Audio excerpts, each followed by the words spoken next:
संसदको अवरोध खुलाउने विषयमा एमाले अध्यक्ष ओली र देउबासँग प्रधानमन्त्री प्रचण्डको छुट्टा छुट्टै भेटवार्ता। वाकीटवाकी लिएका राष्ट्रिय स्वतन्त्र पार्टीका कार्यकर्ताप्रति चितवन प्रशासनको चासो अनुसन्धान गर्न प्रहरीलाई निर्देशन। सिडिओको सूचनापछि राष्ट्रिय स्वतन्त्र पार्टीको निर्देशन स्थानीय निकाय र सरकारवालासँग समन्वय र अनुमति लिनु। एमाले अवरोध गरेपछि बुधबार पनि राष्ट्रिय सभाको बैठक स्थगित। उच्चस्तरीय छानबिन समिति बनाउँदा प्रधानमन्त्रीले नै राजीनामा दिने अवस्था आउने वामदेव गौतमको टिप्पणी। सुन तस्करीमा गृहमन्त्री र अर्थमन्त्रीको संलग्नता रहेको नेकपा एमालेका सांसद कुमार दसौदीको भनाई। एमालेले संसद बैठक अवरुद्ध पार्न नहुने माओवादी केन्द्रका राष्ट्रिय सभा सदस्य जगप्रसाद शर्माको जिकिर। सत्ता पक्षले संसदमा दादागिरी देखाएको नेकपा एमालेका सचेतक महेश बर्तौलाको दाबी। नागरिकता नपाएकाले भोग्नु परेको दुःखलाई सम्बोधन गर्न नागरिकता ऐन आएको गृहमन्त्री नारायण काजी श्रेष्ठको धारणा। आफूले विभिन्न विषयहरूमा बोल्न नपाएको उपसभामुख इन्दिरा राणाको गुनासो। आफ्नो दायित्व पूरा गर्नबाट राज्य पन्छिन नमिल्ने कानून मन्त्री धनराज गुरुङको टिप्पणी। सानेपा प्रवेशमा रोकेपछि सभापति शेरबहादुर देउबाको घर घेर्ने नेवी संघ असन्तुष्ट पक्षको घोषणा। अबका निर्वाचनहरूमा विदेश बस्ने नेपाली निर्णायक हुने नेकपा माओवादी केन्द्रका उपमहासचिव वर्षमान पुनको जिकिर। गौर हत्याकाण्ड सरकारले गरेको सहमतिप्रति जसपाको चासो। गौर हत्याकाण्डको विषयमा शेरबहादुर देउबा र उपेन्द्र यादव बीच संवाद। के भयो कुराकानी, यसको विषयमा पुरै जानकारी। गौर हत्याकाण्ड बारे केही गर्न नसकेकोमा आत्मा आलोचित छौं भन्दै पूर्व प्रधानमन्त्री एवं नेपाल समाजवादी पार्टीका अध्यक्ष डाक्टर बाबुराम भट्टराईको भनाई। सुन काण्डमा जोसुकैको संलग्नता देखिए पनि कठघरामा उभिनु पर्ने माओवादी केन्द्रका उपमहासचिव वर्षमान पुनको दाबी। 3 महिने अभियान पार्टीको अन्तिम परीक्षा रहेको नेकपा माओवादी केन्द्रका प्रवक्ता अग्नि सापकोटाको धारणा। सडकमा भेला भएर जनमत पार्टीले जनजातिको मागप्रति ऐक्यबद्धता जनायो। ग्रान्डी अन्तर्राष्ट्रिय अस्पतालमा 9 घण्टा लगाएर हात्तीपाइले रोगको सफल शल्यक्रिया। महाकालीको बाढीले सतर्कता तह पार गर्यो। बनवासा पुलबाट आउजाउ गर्न बन्द। पहिरो नरोकिएपछि भीमदत्त राजमार्ग अझै खुल्न सकेन। सुदूरपश्चिमका 7 जिल्ला प्रभावित। सर्लाहीमा बाढीबाट 2 जनाको ज्यान गयो, 72 जनाको उद्धार। तामाकोशीमा माछा मार्न गएका दोलखाका एक युवक पहिरोमा पुरिए। 100 वर्ष पुगेका ज्येष्ठ नागरिकको तथ्याङ्क संकलन गर्दै काठमाडौँ महानगरपालिका। विश्व आदिवासी दिवसमा काठमाडौँमा झाँकी प्रदर्शन। सङ्खुवासभा कारागारमा झडप हुँदा 2 जनाको ज्यान गयो। नेपाल टेलिकमका 50 रुपैयाँ दरका करिब 10 लाख रुपैयाँ बराबरका रिचार्जका ढुवानीको क्रममा हरायो। झापामै फल्यो 10,000 मेट्रिक टन सुपारी। लगातार 207 अङ्क घटेपछि थामियो बजारको ओह्रालो यात्रा। दोहोरो अङ्कको सुधार देखियो। पाकिस्तानका पूर्व प्रधानमन्त्री इमरान खान 5 वर्षसम्म चुनाव लड्न नपाउने। राहुल गान्धी भन्छन् मणिपुरमा भारत माताको हत्या भयो। र त्रिभुवन आर्मी क्लबले भारतको डुरान्ड कपमा दिल्ली फुटबल क्लबसँग बराबरी खेल्यो। दर्शक महानुभाव नमस्कार। समाचारपाटी.com को न्यूज बुलेटिनमा यहाँलाई हार्दिक स्वागत छ। म प्रहलाद चन्द्र घिमिरे सदाको चाहिँ आज पनि हामी उपस्थित भएका छौँ। आजका मुख्य समाचार, ब्रेकिङ न्यूज अपडेट लगायत तपाईँलाई काम लाग्ने हेर्नै पर्ने महत्त्वपूर्ण समाचारहरू लिएर हाम्रो मेहनतका लागि यो भिडियोमा एउटा लाइक अवश्य गर्नुहोला। दर्शक महानुभाव पलपलको न्यूज अपडेट हेर्नका लागि हाम्रो च्यानललाई तपाईँले अहिलेसम्म सब्सक्राइब गर्नुभएको छैन भने कृपया सब्सक्राइब गर्नुहोस् अनि नजिकै आउने बेल आइकनलाई क्लिक गर्नुहोला। दैनिक रूपमा हेर्नुहुन्छ भने रेगुलर भनेर लेख्नुहोला। आज पहिलोचोटि हेर्दै हुनुहुन्छ भने फर्स्ट टाइम भनेर लेखिदिनु होला। दर्शक महानुभाव देशभित्र हुनुहुन्छ भने आफू रहेको गाउँ ठाउँ सहर जिल्लाको नाम लेख्नुहोला। विदेशमा हुनुहुन्छ भने कुन देशबाट हामीलाई हेरिरहनु भएको छ त्यो कुरा तलको कमेन्ट बक्समा कमेन्ट गर्नुहोला। आउनुहोस् दर्शक महानुभाव आजका मुख्य समाचारहरू सुरु गरौँ। संसदको अवरोध खुलाउने विषयमा केपी शर्मा ओली र देउबासँग प्रधानमन्त्री प्रचण्डले छुट्टा छुट्टै भेटवार्ता गरेको प्रसङ्गबाट प्रधानमन्त्री पुष्पकमल दाहाल प्रचण्डले संसदको अवरोध खुलाउने विषयमा प्रमुख प्रतिपक्षी दल नेकपा एमालेका अध्यक्ष केपी शर्मा ओली र प्रमुख सत्ता घटक नेपाली कङ्ग्रेसका सभापति शेरबहादुर देउबासँग भेटवार्ता गर्नुभएको छ। विगतमा सामूहिक भेट्दै आउनुभएका प्रधानमन्त्री प्रचण्डले छुट्टा छुट्टै भेट गर्नुभएको हो। प्रधानमन्त्री निवास बालुवाटारमा भएको भेटमा संसदमा जारी अवरोध र अन्य राजनैतिक विषयमा समेत छलफल भएको प्रधानमन्त्रीको सचिवालयले जनाएको छ। एमालेले साउनको 10 गते यता प्रतिनिधि सभाको बैठकलाई कार्यसूचीमा प्रवेश गर्न दिएको छैन। संसद नचलेका कारण संसदीय समितिका सभापति चयन लगायतको प्रक्रिया समेत अगाडि बढ्न सकेको छैन। भेटमा प्रधानमन्त्री प्रचण्डले सरकारले प्राथमिकतामा राखेर संसदमा दर्ता गरेका विधेयकहरू अड्किएको र त्यसले नेपालकै छविलाई समेत अप्ठ्यारो पार्न सक्ने भनी शीर्ष नेताहरूको समेत ध्यान आकर्षण गराउनु भएको छ। मनी लाउन्ड्रिङ सम्बन्धी विधेयक, संक्रमणकालीन न्याय सम्बन्धी विधेयक र संवैधानिक परिषद सम्बन्धी विधेयक पारित गर्न विलम्ब भएको प्रधानमन्त्री प्रचण्डको गुनासो रहेको छ। चितवनको नारायणगढ मुगलिन सडकका वाकीटकी लिएका राष्ट्रिय स्वतन्त्र पार्टी रासपाका कार्यकर्ता देखिएपछि जिल्ला प्रशासन कार्यालयले प्रहरीलाई छानबिन गर्न निर्देशन दिएको छ। पहिरो गएको ठाउँमा देखिएका रासपाका एक कार्यकर्ताले लिएको वाकीटोकी दर्तावाल हो कि होइन भन्ने विषयमा छानबिन गर्न जिल्ला प्रशासन कार्यालयले प्रहरीलाई निर्देशन दिएको हो। मंगलबार नारायणगढ मुगलिन सडक खण्ड अन्तर्गत कालीखोलामा पहिरो गएको स्थानमा रासपाको चुनाव चिन्ह अंकित ज्याकेट लगाएका र वाकीटकी लिएका व्यक्ति देखिएका थिए। फेसबुकमा सार्वजनिक भएको उक्त फोटोमा ती व्यक्तिले लगाएको ज्याकेटमा RAT र्यापिड एक्सन टिम पनि लेखिएको थियो। रासपा समर्थकहरूले पहिरो पन्छाउन र जाममा परेका सवारी साधनको ट्राफिक व्यवस्थापन गर्न रासपाको टोली खटिएको भनेर प्रचार गरेका थिए। त्यसपछि जिल्ला प्रशासन कार्यालय चितवनले चासो देखाएको हो। चितवनका प्रमुख जिल्ला अधिकारी सुरेन्द्र पौडेलले सूचना जारी गर्दै पहिरो पन्छाउने वा जाम हटाउने विषयमा कुनै भूमिका नखेलेको जानकारी दिनुभएको छ। प्रज्ञ पौडेलले जारी गरेको सूचनामा कुनै दलका कार्यकर्ताले पहिरो पन्छाउने कार्यमा सहयोग गर्छौं भनेर स्वीकृति समेत नलिएको उल्लेख छ। पहिरो पन्छाउन राज्यकै स्रोत साधन र जनशक्तिको प्रयोग गरी ट्राफिक व्यवस्थापन समेत गरिएको सूचनामा उल्लेख छ। साथै प्रशासनले विपदका घटनामा कुनै पनि दल वा संगठनको परिचय बिना विपद व्यवस्थापन समितिको स्वीकृतिमा विशुद्ध स्वयंसेवीका रूपमा मात्र खटिन सक्ने स्पष्ट पारेको छ। यसैबीच राष्ट्रिय स्वतन्त्र पार्टीले नागरिकका समस्या समाधान गर्न र सहजीकरणका लागि खटिनु अघि स्थानीय निकाय र सरोकारवालाहरूसँग समन्वय र अनुमति लिन पार्टी पंक्तिलाई निर्देशन दिएको छ। नारायणगढ मुगलिन सडक खण्डमा परिचालन गरिएको स्वयंसेवक टिम RAT हटाउन चितवनका सिडिओले सार्वजनिक सूचना मार्फत ध्यानाकर्षण गराए लगत्तै रासपाले निर्देशन जारी गरेको हो। रासपाले हिजोदेखि 50 जनाको टोली उक्त सडक खण्ड व्यवस्थापन गर्न भन्दै खटाएको थियो। रासपा महामन्त्री तथा प्रवक्ता मुकुल ढकालले जनताका दैनिक जीवनमा आइपर्ने कठिनाइहरूलाई समाधानमा साथ दिन तथा नागरिकका समस्या सहजीकरणका लागि विशुद्ध समाज हितका हेतुले उक्त टिम बनाएको स्पष्टीकरण दिनुभएको छ। अविरल वर्षाका कारण पहिरोले जनजीवन प्रभावित भएको परिप्रेक्ष्यमा पार्टीका अन्य संयन्त्र र RAT जनजीविकाका समस्या सहजीकरणका लागि खटिनु अपरिहार्य छ। अतः नागरिकका समस्या समाधान गर्न सहजीकरणका लागि खटिनु अघि स्थानीय निकाय र सरोकारवाला निकायहरूसँग आवश्यक समन्वय र अनुमतिमा मात्र खटिनका लागि निर्देशानुसार RAT पार्टी पंक्ति तथा सम्बन्धित सबैमा सूचित गराइएको जानकारी गराइन्छ भनेर राष्ट्रिय स्वतन्त्र पार्टीले सिडिओको सूचनापछि स्थानीय निकाय र सरोकारवालाहरूसँग समन्वय गरेर अनुमति लिनका लागि पनि जुन निर्देशन दिएको छ र खास गरी वाकीटवाकी लिएका राष्ट्रिय स्वतन्त्र पार्टीका कार्यकर्ताहरू सडकमा देखिएका छन् र र्यापिड एक्सन टिम भनेर जसरी रासपाले सडकमा यसरी जनताको सेवाका लागि भनेर कार्यकर्ता खटाएको छ। यो विषयमा विभिन्न खालका सपोर्टका पनि विभिन्न विषयहरू उठिरहेका छन्। ठिक गरेको छ रासपाले भनेर पनि धेरैले भनिरहनु भएको छ। कतिपयले खास गरी यो विषय राज्य संयन्त्रलाई नै चुनौती दिएको र यसरी खटाइन नहुने भनेर पनि आलोचना गरिरहेका छन्। तपाईँ देश तथा विदेशमा रहनुभएका महानुभावहरूलाई यो विषय कस्तो लागेको छ कृपया एउटा कमेन्ट तलको कमेन्ट बक्समा कमेन्ट गर्नुहोला। राष्ट्रिय सभाको बैठक बुधबार पनि अवरुद्ध भएको छ। सुन तस्करी छानबिनका लागि उच्च स्तरीय समिति गठन गर्नुपर्ने माग राख्दै आएको एमालेका सांसदहरूले उठेर अवरोध गरेपछि राष्ट्रिय सभाको बैठक केही बेरमै अवरुद्ध भएको थियो। नेकपा एमालेका सांसदहरूले अवरोध गरेपछि राष्ट्रिय सभाको बैठक साउनको 26 गते शुक्रबार 11:01 बस्ने गरी स्थगित गरिएको छ। सांसदहरूले समसामयिक विषयमा आफ्नो धारणा राखेपछि एमालेका सांसदहरूले बैठक बुधबार पनि अवरुद्ध पारेका हुन्। त्यसक्रममा एमालेकी सांसद बिमला कुमारी घिमिरेले सो प्रकरण छानबिनका लागि उच्च स्तरीय समिति बनाउने काम नहुँदासम्म बैठक चल्न नदिने अडान दोहोर्याउनु भयो। अध्यक्ष गणेश प्रसाद तिमिल सिन्हाले बैठक अगाडि बढाउन पटक पटक आग्रह गरे पनि एमालेका सांसदहरूले मानेनन्। त्यसपछि उहाँले राष्ट्रिय सभाको बैठक स्थगित गरिएको बताउनु भयो।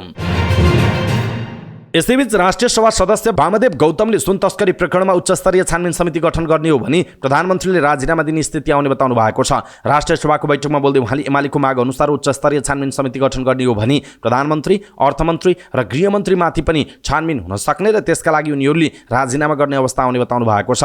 त्यस उच्च स्तरीय छानबिन समितिको निर्माण गर्ने बित्तिकै कार्यआदेश हुन्छ, कार्यक्षेत्र हुन्छ, कहाँसम्म प्रवेश गर्ने भन्ने हुन्छ। त्यो प्रधानमन्त्रीसम्म प्रवेश गर्छ, अर्थमन्त्रीसम्म पनि प्रवेश गर्छ, गृहमन्त्रीसम्म पनि प्रवेश गर्ने त्यसले अधिकार माग्दछ। उहाँले भन्नुभयो हाम्रोमा निलम्बन गर्ने व्यवस्था त छैन, प्रधानमन्त्रीले राजीनामा गर्नुपर्ने हुन्छ। राजीनामा गरेपछि अर्को प्रधानमन्त्री निर्वाचित गर्ने प्रक्रिया सुरु हुन्छ जसले यो छानबिन ओझेलमा पारिदिन्छ उहाँको भनाइ छ। त्रिभुवन अन्तर्राष्ट्रिय विमानस्थल भन्सार कार्यालयबाट बाहिरिएको 1 क्विन्टल सुन प्रकरणको छानबिनका लागि नेकपा एमालेले उच्च स्तरीय छानबिन समिति बनाउनु पर्ने माग गर्दै आएको छ। उसले गृहमन्त्री, अर्थमन्त्री र प्रधानमन्त्री कार्यालयमाथि नै आशंका रहेको भन्दै नेपाल प्रहरीको CIBले मात्र अनुसन्धान गर्न नसक्ने दावी गर्दै आएको छ। एमालेको मागअनुसार उच्च स्तरीय छानबिन समिति गठन गर्ने हो भने अहिले भइरहेको छानबिन पनि प्रभावित हुने नेता गौतमले बताउनुभयो। बरु अविश्वास प्रस्ताव ल्याएर प्रधानमन्त्री हटाउन उहाँले सुझाव दिनुभयो। यदि त्यसरी प्रधानमन्त्रीलाई हटाउने हो भने सिधै अविश्वास प्रस्ताव लगे भइहाल्यो उहाँले भन्नुभएको छ। पूर्व गृहमन्त्री समेत रहनुभएका गौतमले उपप्रधान तथा गृहमन्त्री नारायण काजी श्रेष्ठले प्रतिनिधि सभामा सम्बोधनका क्रममा 35 दिन समय मागेको भन्दै त्यसपछि उच्च स्तरीय छानबिन समिति गठनमा जान सकिने बताउनुभयो। तर त्यति बेला पनि कार्यक्षेत्र तोकेर प्रधानमन्त्रीमाथि छानबिन नगर्ने गरी समिति बनाउनु पर्ने उहाँले बताउनुभयो। पहिले नै प्रधानमन्त्रीसम्म छानबिन हुन सक्दछ भन्दा बित्तिकै प्रधानमन्त्रीले राजीनामा दिनुपर्छ, तर त्यसबाट जोगिएर त्यो ठाउँमा नपुग्ने गरी छानबिन समिति बनाउनु उपयुक्त हुन्छ गौतमले भन्नुभएको छ। प्रमुख प्रतिपक्ष दल नेकपा एमालेका राष्ट्रिय सभा सांसद कुमार धसौदीले सुन तस्करी प्रकरणमा गृहमन्त्री र अर्थमन्त्री दुवैजना संलग्न रहेको आरोप लगाउनु भएको छ। उच्च स्तरीय छानबिन समिति गठन गर्नुपर्ने अडानमा सरकार डराइरहेकाले पनि गृहमन्त्री नारायण काजी श्रेष्ठ र अर्थमन्त्री डाक्टर प्रकाश शरण महतको त्यसमा संलग्न भएको पुष्टि भएको उहाँले जिकिर गर्नुभयो। राष्ट्रिय सभाको बैठकमा बोल्दै सांसद धसौदीले आफ्नो पार्टीले पारदर्शी ढङ्गले राज्य सञ्चालन गर्नका लागि उच्च स्तरीय समिति गठन गरी सो प्रकरणको छानबिन गर्न माग गरे पनि संसद अवरुद्ध गर्ने मनस्ता आए भने नराखेको पटक पटक दोहोर्याउनु भयो। सांसद धसौदीले राज्य सुरक्षा निकायको कड़ा निगरानी राख्ने त्रिभुवन अन्तर्राष्ट्रिय विमानस्थलमा कसरी क्विन्टलका क्विन्टल सुन भित्रिएको भनेर सरकारलाई प्रश्न समेत गर्नु भएको छ। सत्तारूढ नेकपा माओवादी केन्द्रका राष्ट्रिय सभाका सांसद जगप्रसाद शर्माले संसद बैठक अवरोध नगर्न प्रमुख प्रतिपक्ष दल नेकपा एमालेलाई आग्रह गर्नु भएको छ। जनसरोकारका विषयमा छलफल गर्ने थलो संसदलाई अवरोध गरेर कुनै पनि ढङ्गले यसको औचित्य पुष्टि गर्न नसक्ने हुनाले एमालेले संसद अवरोध गर्न नहुने उहाँको तर्क छ। राष्ट्रिय सभाको बैठकमा बोल्दै सांसद शर्माले सुनकाण्ड छानबिनको माग गरेर संसद अवरुद्ध पार्ने काम गर्नुको कुनै तुक नरहेको समेत पटक पटक दोहोर्याउनु भयो। उहाँले सुनकाण्ड, ललिता निवास जग्गा प्रकरण, नक्कली भुटानी शरणार्थी प्रकरण वर्तमान सरकारले उजागर गरेपछि राजनैतिक पूर्वाग्रह साँधेर एमालेले संसद बैठक अवरुद्ध पारिरहेको उहाँको आरोप रहेको छ। प्रमुख प्रतिपक्ष दल नेकपा एमालेका सचेतक महेश बर्तौलाले संसदमा प्रतिपक्षका विषय उठान गर्न नदिनका लागि सत्तापक्षले संसदमा दादागिरी देखाएको बताउनु भएको छ। प्रतिनिधि सभाको बैठकपछि सञ्चारकर्मीहरूसँग कुराकानी गर्दै उहाँले यस्तो बताउनुभयो। उहाँले बैठकमा प्रमुख प्रतिपक्ष दल नेकपा एमालेका सांसद सूर्यबहादुर थापाले आफ्ना धारणा राख्दै गर्दा सत्तापक्षका सांसदहरूले उठेर विरोध गर्नु दादागिरी भएको बताउनुभयो। उहाँले सत्तापक्षको दादागिरी देख्दा सरकार संसद चलाउन नचाहने स्पष्ट भएको बताउनुभयो। उहाँले प्रतिपक्षले बोल्दै गर्दा सत्तापक्षका सांसदहरू संसदीय मर्यादा बाहिर गएर विरोध गरेको बताउनु भएको छ। सचेतक बर्तौलाले संसदलाई द्वन्द्वतर्फ लैजान सरकार तयारीका साथ अगाडि बढिरहेको पनि आरोप लगाउनु भएको छ।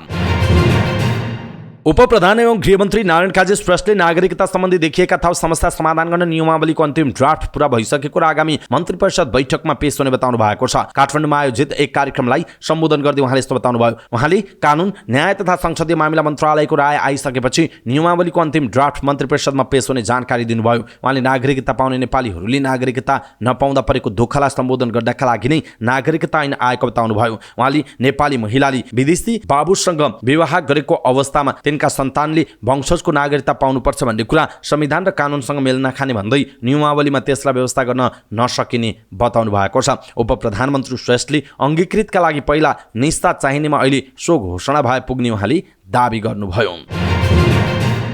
उपसभामुख इन्दिरा राणाले आफूलाई बोल्न नदिएको गुनासो गर्नुभएको छ। काठमाडौँमा आयोजित एक कार्यक्रमलाई सम्बोधन गर्दै उहाँले चुप भन्ने गरिएको र आफूलाई बोल्न नदिएको बताउनु भएको छ। उपसभामुख राणाले उपसभामुखले चुप लाग्नुपर्छ भनेर संविधानले कहाँ लेखेको छ भन्दै प्रश्न पनि गर्नुभयो। उहाँले आफू जनजातिकै छोरी भएको कारण बोल्न नदिएको हो भन्दै प्रश्न समेत गर्नुभयो। उहाँले अहिले प्रतिनिधि सभामा 33% महिलाले बोल्न नपाएको गुनासो गर्नुभयो। उपसभामुख राणाले देशमा सुशासन नभई कुशासन रहेको पनि दाबी गर्नुभएको छ।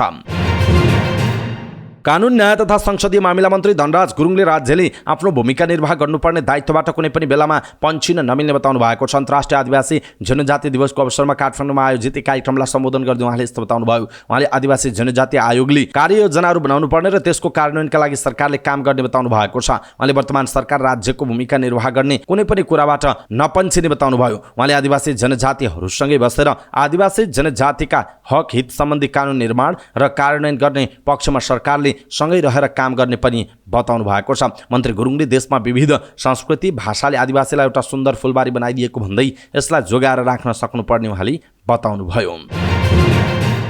नेवी संघको असन्तुष्ट पक्षले केन्द्रीय कार्यालयमा भेला गर्न नदिएपछि पार्टी सभापति शेरबहादुर देउबाको घर घेर्ने चेतावनी दिएको छ। केन्द्रीय कार्यालयमा भेला आयोजना गरेर समानान्तर समिति गठनका लागि गएका विद्यार्थी नेताहरूलाई सडकमै प्रहरी लगाएर रोकिएपछि केही बेर दुई पक्षबीच झडपको अवस्था समेत आएको छ। सभापति दुझाङ शेर्पा पक्ष नाराबाजी गर्दै सोही ठाउँमा पुगेपछि सामान्य झडप समेत भएको थियो। प्रहरीले दोहोरो झडप हुन नदिन बीचमा बसेर रोकेको छ। संस्थापन पक्षको अवरोधका बीच कोण सभालाई सम्बोधन गर्दै त्रिवीका पूर्व सभापति योगेन्द्र रावलले भाडाका गुण्डा र प्रहरी लगाएर आफूहरूलाई रोकिएको भन्दै भोलि देउबाको घर घेराउ गर्न जाने बताउनु भएको छ। उहाँले भन्नुभयो, हाम्रा महामन्त्रीका दैलो पनि देखेका छौँ। भोलि हामी शेरबहादुर देउबाको घर घेर्न जाँदैछौँ। नेवी सङ्घ भनेको देउबाका भतिजा गगन थापाका साला र केही नेताका गर्लफ्रेन्ड व्यवस्थापन गर्ने संस्था होइन। के नेवी सङ्घको सदस्य हुन नेताको साला भतिजा र गर्लफ्रेन्ड हुनुपर्ने हो? हामी यो स्वीकार गर्दैनौँ। अब देशभरका साथीहरू बोलाउँछौँ, उहाँको भनाइरहेको छ।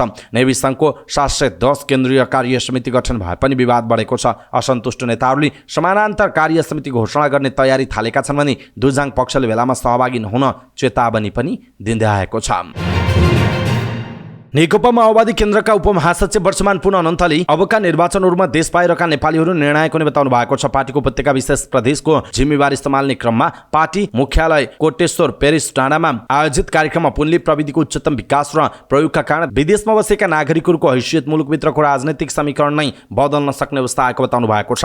पार्टीहरूले यसअघि नागरिकका घर घरमा गएर विचार प्रवाह गर्ने र संगठन निर्माण गर्ने अवस्थाको अन्त्य हुन सक्ने उहाँको भनाइ छ। आजको युग प्रविधिको युग हो। पहिला जसरी मानिसका घर घरमा गएर संगठन बनाउने र विचार राख्ने अवस्था अब नरहन सक्छ। पुनले भन्नुभयो, प्रविधिका कारण अबका निर्वाचनहरूमा देशभित्रका भन्दा विभिन्न सिलसिलामा देश बाहिर रहेका नेपालीहरू निर्णायक हुने जस्तो देखिएको छ उहाँको भनाइ छ। उहाँले वैचारिक बहसको थलो पनि डायस्पोरा नै हुन थालेको उल्लेख गर्नुभयो। पुनले पार्टी सदस्यदेखि सबै कमिटीका नेता कार्यकर्तालाई आफ्ना एजेन्डाबारे सामाजिक सञ्जालबाट बहस सञ्चालन गर्न निर्देशन पनि दिनुभयो। पुनले हरेक घरमा डिजिटल बहस हुने गरेको भन्दै एकै घरमा पनि फरक फरक विचारका मानिसहरू हुन थालेको स्मरण गराउनु भएको छ। प्रविधिको उपयोग गर्न नजान्ने र नसक्नेहरूले राजनीतिमा टिक्न नसक्ने भन्दै पुनले पार्टीलाई प्रविधि मैत्री बनाउन आफू सक्रिय रहेको बताउनु भयो। फरक प्रसङ्गमा पुनले 100 केजी सुन प्रकरणमा पार्टीका कोही पनि नेताको संलग्नता पुष्टि हुने आधार भई कानुनी कठघरामा उभिनु पर्ने दोहोर्याउनु भयो। पुनले सुन तस्करी प्रकरणको छानबिन प्रहरीको केन्द्रीय अनुसन्धान ब्युरो CIB ले गरिरहेको भन्दै प्रहरीको छानबिन सकिएपछि प्रतिपक्षी एमाले भने जस्तो विशेष समिति गठन गर्न सकिने विकल्प बाँकी रहेको औल्याउनु भयो। गौर हत्याकाण्डबारे पीडितसँग सरकारले गरेको सहमतिप्रति जनता समाजवादी पार्टी जसपाले चासो प्रकट गरेको छ। यस विषयमा छलफल गर्न जसपाका नेताहरू पार्टी केन्द्रीय कार्यालय बालकुमारी ललितपुरमा आकस्मिक रूपमा भेटेको बताइएको छ। नेताहरूका अनुसार कार्यकारिणी समितिका सदस्यहरूले भेट गरेको जनाइएको छ। जसमा नेता मनिष सुमनका अनुसार नेताहरूको नियमित भेटघाट पनि रहेको छ। कुनै औपचारिक बैठक पनि राखिएको छैन। बुधबार सरकार र गौर हत्याकाण्ड पीडित सङ्घर्ष समिति बीच 27 जनाको ज्यान जाने गरी 17 वर्ष अघि भएको हत्याकाण्डको अनुसन्धान गरी दोषीलाई कारबाही गर्ने सहमति भएको छ। लगत्तै जसपाका नेताहरू अनौपचारिक छलफलमा जुटेको बताइएको छ। अनौपचारिक छलफलबाट धारणा आउने र आवश्यक परे औपचारिक बैठक राखेर पार्टीको धारणा सार्वजनिक गरिने नेताहरूले बताएका छन्। यसैबीच नेपाली कांग्रेसका सभापति शेरबहादुर देउबा र जनता समाजवादी पार्टी जसपाका अध्यक्ष उपेन्द्र यादव बीच टेलिफोन संवाद भएको छ। उच्च स्रोतका अनुसार दुई नेता बीच गौर हत्याकाण्डको विषयमा कुराकानी भएको जनाइएको छ। बुधबार सरकार र गौर हत्याकाण्ड पीडित सङ्घर्ष समिति बीच 17 वर्ष अघि भएको हत्याकाण्डको अनुसन्धान गरी दोषीलाई कारबाही गर्न सहमति भएको छ। यो सहमति लगत्तै जसपाका अध्यक्ष यादवले कांग्रेस सभापति शेरबहादुर देउबालाई फोन गरेको बुझिएको छ। जसपा अध्यक्ष यादवले सरकारको सहमतिबारे कांग्रेस सभापति जानकार रहेको वा नरहेको विषयमा चासो राखेको नेताहरू बताउँछन्। यो विषयमा अध्यक्षज्यूले चासो राख्नु स्वाभाविक हो, जसपाका एक नेताको भनाइरहेको छ। यो विषयमा जसपाका नेताहरू आन्तरिक छलफलमा समेत जुटेको बताइएको छ। जसपाका कार्यकारिणी समितिका सदस्यहरूले बुधबार यस विषयमा अनौपचारिक छलफल गरेको जनाइएको छ। एउटा निचोडमा पुगेर आवश्यक परे पार्टीको धारणा सार्वजनिक गर्ने तयारीमा जसपाका नेताहरू रहेको जनाइएको छ। नेपाल समाजवादी पार्टीका अध्यक्ष एवं पूर्व प्रधानमन्त्री डाक्टर बाबुराम भट्टराईले चाहेर पनि गौर हत्याकाण्डबारे केही गर्न नसकेको बताउनु भएको छ। उहाँले ट्विट गर्दै लेख्नु भएको छ, शान्ति प्रक्रिया र संविधान निर्माणको विशिष्ट कालखण्डमा हामीले चाहेर पनि यसबारे गौर हत्याकाण्डबारे केही गर्न नसकेकोमा आत्मआलोचित छौँ, भट्टराईले भन्नुभएको छ। यस सहमतिप्रति लक्षित गर्दै डाक्टर भट्टराईले लेख्नु भएको छ, गौर हत्याकाण्डको आन्तरिक र बाह्य जरो नखोतलिकन र सत्ताको अङ्कगणितभन्दा माथि नउठिकन यसबारे पीडित आन्दोलनकारीहरूलाई पटक पटक फोर्स र आश्वासन दिनुको कुनै अर्थ हुन्न। गौर हत्याकाण्ड राज्य विरुद्धको विद्रोहको क्रममा घटेको घटना नभएको पनि उहाँले बताउनु भएको छ। यो त मधेस देशका उत्पीडित वर्ग र समुदायका निहत्था नागरिकहरूलाई मुक्ति आन्दोलनबाट विमुख पार्न देशभित्र र बाहिरका वर्चस्वशाली शक्तिहरूले सुविचारित ढङ्गले मचाएको नृशंस हत्याकाण्ड थियो। भट्टराईले उल्लेख गर्नुभएको छ। सरकारले 17 वर्ष अघि भएको उक्त हत्याकाण्डको अनुसन्धान गरी दोषीलाई कारबाही गर्ने सहमति गरे पनि त्यसको कार्यान्वयनमा हुनेमा आशंका रहेको छ। यो सरकारको नेतृत्वले पीडितलाई न्याय दिने र हिम्मत तथा हौसला राख्ला, उहाँको प्रश्न रहेको छ। यसको जवाब भविष्यले बताउने पनि उहाँले आफैले उल्लेख गर्नुभएको छ। उहाँले अगाडि लेख्नु भएको छ, सत्य र न्यायका पक्षधर शक्तिहरूको दबाव र खबरदारी जारी रहोस्, सत्य र न्यायको जित एक दिन अवश्य हुनेछ, डाक्टर भट्टराईको भनाइरहेको छ। दर्शक महानुभाव, यसप्रति तपाईँको धारणा के छ? आफ्नो धारणा तलको कमेन्ट बक्समा कमेन्ट गर्नुहोला। नेकपा माओवादी केन्द्रका उपमहासचिव वर्षमान पुन अनन्तले 100 किलो सुन तस्करी प्रकरणमा आफ्नो दलका कुनै पनि नेताको संलग्नता पुष्टि हुने आधार भए कानुनी कठघरामा उभिनुपर्ने बताउनु भएको छ। छानबिनबाट जो कोही नेता वा व्यक्ति संलग्न भएको देखियो भने न्याय सम्पादनमा सहयोग गर्नुपर्ने पुनको भनाइरहेको छ। यदि कुनै पनि तहको नेताले गल्ती गरेको छ र छानबिनले देखाएको छ, ऊ जान्छ। पुनले उपत्यका विशेष प्रदेशको जिम्मेवारी सम्हाल्दै पेरिस टाढामा बुधबार भन्नुभएको छ। तर आरोप लाग्दैमा कोही पनि अपराधी हुँदैन, आरोप लाग्दैमा हो भनेर पनि हुँदैन, उहाँको भनाइरहेको छ। पुनले समाजमा तस्करी प्रकरणको छानबिन प्रहरीको केन्द्रीय अनुसन्धान ब्युरोले गरिरहेको हुँदै प्रहरीको छानबिन सकिएपछि प्रतिपक्षीय एमाले भने जस्तो विशेष समिति गठन गर्न सकिने विकल्प बाँकी नै रहेको बताउनु भएको छ।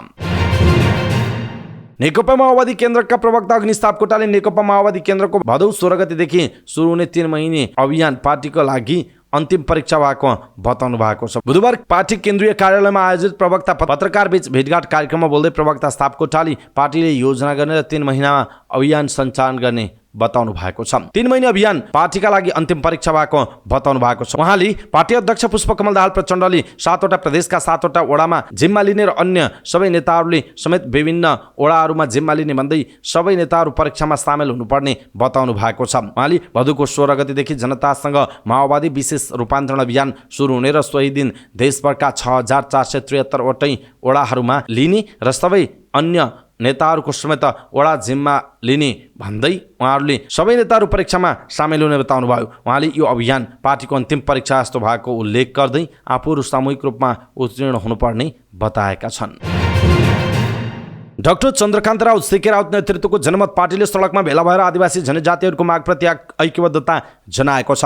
विश्व आदिवासी दिवसको अवसर पारेर बुधबार दिउँसो सो पार्टीका नेता कार्यकर्ताहरूले काठमाडौँको माइतीघर मण्डलमा भेला भई आदिवासी जनजातिहरूको सरकारसँग रहेका मागहरूप्रति ऐक्यबद्धता जनाएका छन्। आफ्नो पार्टी पनि आदिवासी जनजाति मधेसी समुदाय र पिछडिएका समुदायको हक अधिकारका लागि लड्ने भएकाले त्यसमा ऐक्यबद्धता जनाउन माइतीघर मण्डलमा भेला भएको पार्टीका प्रवक्ता डाक्टर शरद सिंह यादवले जानकारी दिनुभयो। कार्यक्रममा जनमत पार्टीका नेताहरूले संविधानमा उल्लेख गरिएका आदिवासीहरूको वर्गीकरणलाई मानेर अगाडि बढ्ने प्रतिबद्धता व्यक्त गरेका छन्। त्यस अवसरमा प्रवक्ता यादवले आदिवासी जनजातिहरूको भावनामा चोट पुग्ने कुनै पनि गतिविधि नगर्न पनि सबैलाई आह्वान गर्नुभएको छ।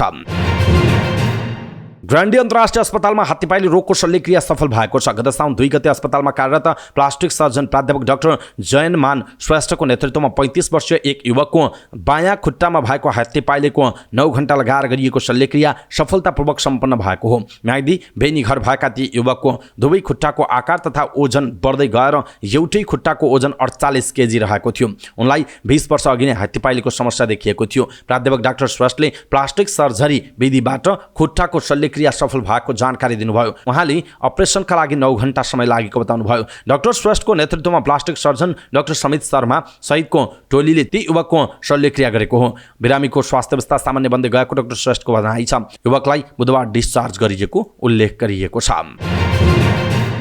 महाकाली नदीको बाढीले सतर्कताको तह पार गरेको छ। बाढीको बहाव 1,31,000 क्युसेक मापन भएपछि शारदा ब्यारेज बनवासा पुलमा 4 पाङ्ग्रे सवारी साधनलाई आउजाउ गर्न रोक लगाइएको छ। जल तथा मौसम विज्ञान विभागको बाढी पूर्वानुमान महाशाखाले सूचना जारी गर्दै डडेलधुरा र कञ्चनपुरका नदी तटीय क्षेत्र र डुबान भइरहने होचा भूभागमा रहेकाहरूलाई सतर्कता अपनाउन आग्रह गरेको छ। महाशाखाका अनुसार डडेलधुरा स्थित पारी गाउँ बाढी मापन केन्द्रमा बाढीको सतहले 5.80 मिटर पार गरेको छ। सो केन्द्रमा बाढीको सतह 7 मिटर पुगेमा खतरा मानिन्छ। बाढीले सतर्कताको तह पार गरेपछि भारतीय सीमा सुरक्षा बल एसएसबीले पुरानो भइसकेको वनवासा पुलबाट 4 पाङ्ग्रे सवारी साधन सञ्चालनमा रोक लगाउने गरेको छ। कञ्चनपुरका प्रमुख जिल्ला अधिकारी गोपाल कुमार अधिकारीले भारतीय पक्षले वनवासा पुलबाट 4 पाङ्ग्रे सवारी साधन सञ्चालनमा रोक लगाएको जानकारी पनि दिनुभएको छ। कैलालीमा अविरल वर्षासँगै आएको पहिरोले अवरुद्ध भएको भीमदत्त राजमार्ग झै खुलेको छैन। गोदावरी नगरपालिका 4 को भुडी टोलामा सोमबार बात्या आएको बाढीसँगै करिब 200 मिटर सडक भाँसिएपछि अवरुद्ध भएको राजमार्ग सञ्चालन हुन नसकेको हो। डिभिजन सडक कार्यालयले पहिरो पन्छाउने काम भइरहेको भए पनि पहिरो आउने क्रम नरोकिएपछि समस्या भएको जनाएको छ। मंगलबार राति सोही ठाउँमा फेरि पनि पहिरो गएको लेख छ। सडक डिभिजन कार्यालयका प्रमुख हरि सुवेदीले 4 वटा डोजरको प्रयोग गरेर दुवै तर्फबाट पहिरो पन्छाउने काम भइरहेको बताउनुभयो। सुवेदीले सडक भाँसिएकै क्षेत्रमा मंगलबार राति पनि पहिरो गएको बताउँदै बुधबार बिहानैदेखि पुनः पन्छाउन थालिएको बताउनुभयो। उहाँले बुधबार साँझसम्म एकतर्फी भए पनि सडक सञ्चालन गर्ने प्रयास भएको बताउनुभयो। तर वर्षा र पहिरो खस्ने क्रम नरोकिएमा भने केही समस्या हुने उहाँको भनाइरहेको छ। सोमबार राति गएको पहिरोका कारण भीमदत्त राजमार्ग अवरुद्ध भएपछि सुदूरपश्चिमका 7 पहाडी जिल्लाको सडकमा सम्पर्क टुटेको छ। यसैबीच मंगलबार सुदूरपश्चिमका मुख्यमन्त्री कमलबहादुर शाहले पहिरो गएको राजमार्गको स्थलगत निरीक्षण गर्नुभएको छ। शाहले निरीक्षण गर्दै पहिरो पन्छाएर राजमार्ग चाँडोभन्दा चाँडो खुलाउन निर्देशन दिनुभएको थियो। यसअघि मंगलबार नै कैलालीका प्रमुख जिल्लाधिकारी युवराज कटेल सहितका जिल्लास्थित सबै सुरक्षा निकायका प्रमुखहरूले पनि राजमार्गको निरीक्षण गरेका थिए।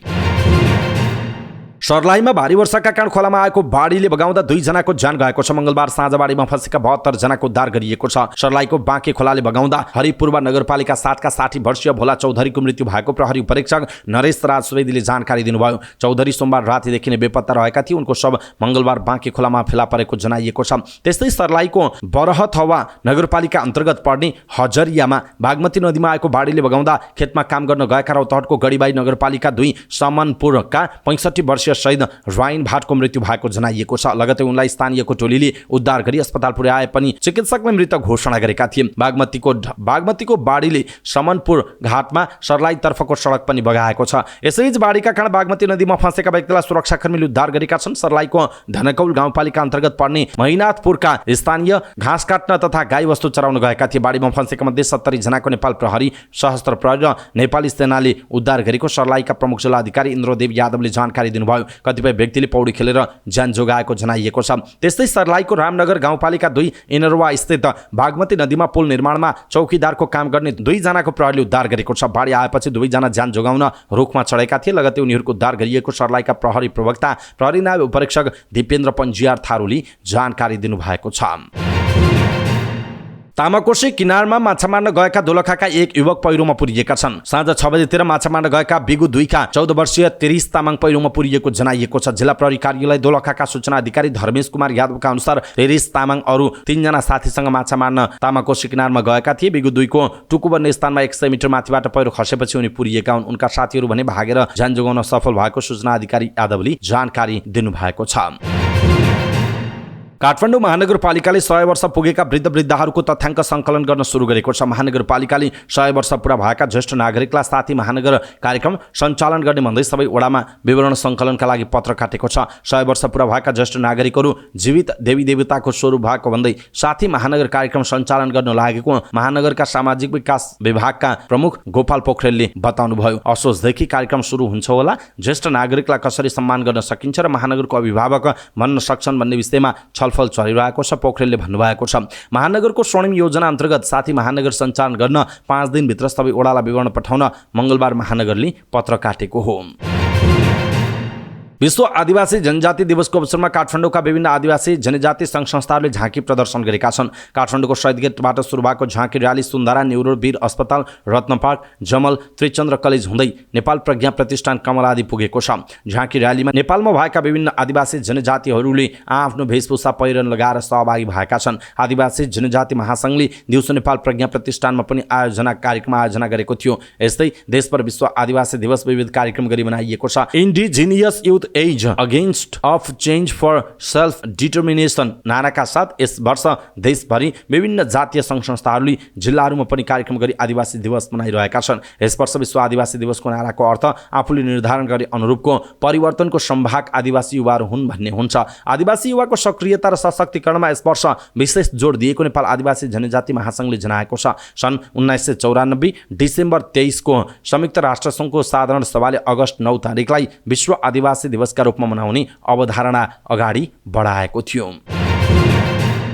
सङ्खुवासभा कारागारमा झडप हुँदा 2 जना कैदी बन्दीको ज्यान गएको छ। ज्यान गुमाउनेमा नुवाकोटको ककनी 7 घर भएका आकाश बलामी र सङ्खुवासभाको मादी घर भएका विनोद तोलाङ्गी रहेको जेलर राजेन्द्र घिमिरेले जानकारी दिनुभयो। विनोदलाई जबरजस्ती गर्ने मुद्दामा 18 वर्ष जेल सजाय तोकिएको थियो भने आकाश चोरी मुद्दामा 3 वर्षका लागि जेल सजाय भोगिरहेका थिए। बिहान कारागारभित्र झडप हुँदा उनीहरू घाइते भएको र अस्पताल लैजाने क्रममा मृत्यु भएको सहायक प्रमुख जिल्ला अधिकारी मोहनमणि घिमिरेले जानकारी दिनुभयो। उहाँका अनुसार बिहान करिब 2 बजेतिर शौचालयको रड काटेर भाग्ने उद्देश्यले उनीहरू बाहिर निस्किएका थिए। ड्युटीमा खटिएका प्रहरीले देखेपछि उनीहरूलाई नियन्त्रणमा लिएर फेरि जेलमै राखे। बिहान करिब 5 बजेतिर कारागारमा हल्लाखल्ला मचिएको थियो। त्यसपछि जेलर सहितको टोली त्यहाँ पुगेर हेर्दा 2 जना गम्भीर घाइते अवस्थामा फेला परेका थिए। उनीहरूलाई अस्पताल लैजाने क्रममा मृत्यु भयो। सहायक प्रमुख जिल्ला अधिकारी घिमिरेले भन्नुभयो। उहाँका अनुसार घटनाबारे थप अनुसन्धान भइरहेको जनाइएको छ। 50 रुपैयाँ दरका करिब 10 लाख रुपैयाँ बराबरको रिचार्ज कार्ड ढुवानीको क्रममा हराएको नेपाल टेलिकमले जनाएको छ। काठमाडौँबाट भैरहवा पठाउने क्रममा नमस्ते ब्रान्डका रिचार्ज कार्ड हराएको नेपाल टेलिकमको वायरलेस सेवा निर्देशनालय बबरमहलले जनाएको छ। निर्देशनालयले सार्वजनिक सूचना जारी गरी ती रिचार्ज कार्ड फेला पारेमा नजिकको दूरसञ्चार कार्यालयमा बुझाइदिन वितरक तथा ग्राहकलाई अनुरोध गरेको छ। निर्देशनालयका अनुसार सिरियल नम्बर 112213780013780001 देखि 1122121380000000 सम्मका 20,000 थान रिचार्ज कार्ड हराएको जनाइएको छ। ती सिरियल नम्बर भएका रिचार्ज कार्ड खरिद बिक्री नगर्न पनि निर्देशनालयले अनुरोध गरेको छ।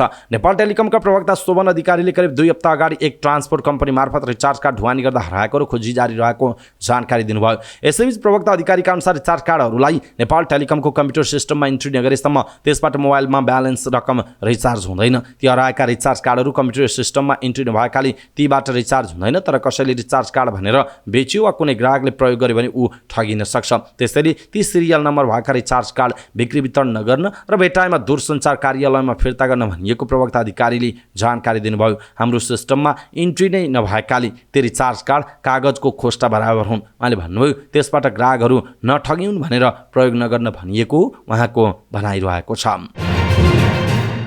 धान र चिया उत्पादनका लागि प्रसिद्ध झापा महत्त्वपूर्ण नगदी कृषि बाली सुपारीको उर्वर जिल्लाका रूपमा समेत चिनिएको छ। धार्मिक कार्यमा न्वारन र विवाहदेखि मृत्यु संस्कारसम्म नभई नहुने सुपारीलाई औषधीय गुणयुक्त मानिन्छ। हिन्दू धर्ममा सुपारीको दानालाई गणेशका रूपमा पूजा गर्ने चलन पनि रहेको छ। यसको दानालाई फरक स्वादका लागि पानको पातसँग मुखमा चपाउने र पाहुनाको स्वागत गर्ने खाद्य वस्तुका रूपमा धेरै मानिसले प्रयोग गर्दै आएका छन्। यसको पातबाट वातावरण मैत्री थाल तथा बटुका समेत उत्पादन हुने गरेको छ। वर्षौंदेखि जिल्लामा सुपारीको खेती हुँदै आए पनि यसको खेतीले व्यावसायिक रूप धारण गरेको भने धेरै भएको छैन। अरू बालीभन्दा कम लागतमा बढी आम्दानी पाइने भएकाले किसान धान र अन्य बालीको साटो सुपारी खेतीमा आकर्षित हुन थालेको जनाइएको छ।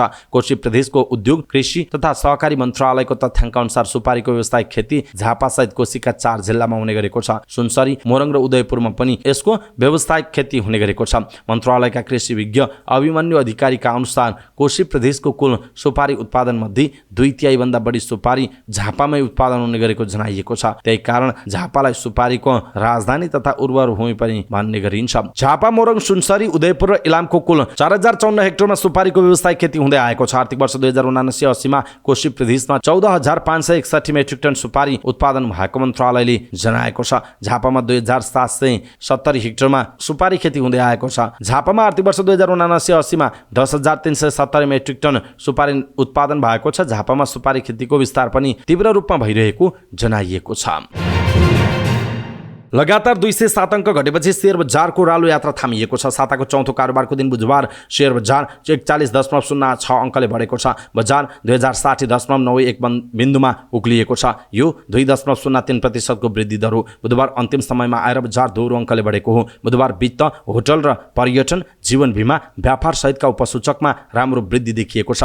म्युचुअल फन्डका लगानीकर्ताले भने बुधबार धेरै गुमाएका छन्। कुल 265 धितोपत्रको 77,501 कारोबारबाट 50,10,716 किता शेयर किनबेच भएको छ। कुल 1,88,83,26,469 रुपैयाँ बराबरको कारोबार बुधबार भएको छ। हिमालयन लघुवित्त, सुपरमादी हाइड्रो, मनोकामना स्मार्ट मनोकामना हाइड्रोको सकारात्मक सर्किट लेभलमा कारोबार भएको जनाइएको छ। सेन्चुरी डिभेन्चर, लक्ष्मी लघुवित्त, नेपाल रिपब्लिक मिडिया, स्वरोजगार लघुवित्त सहितका धितोपत्रका लगानीकर्ताले धेरै गुमाएका छन्। IME life insurance company, Shivam cement, Nepal republic media सहितका धितोपत्रको धेरै कारोबार भएको जनाइएको छ।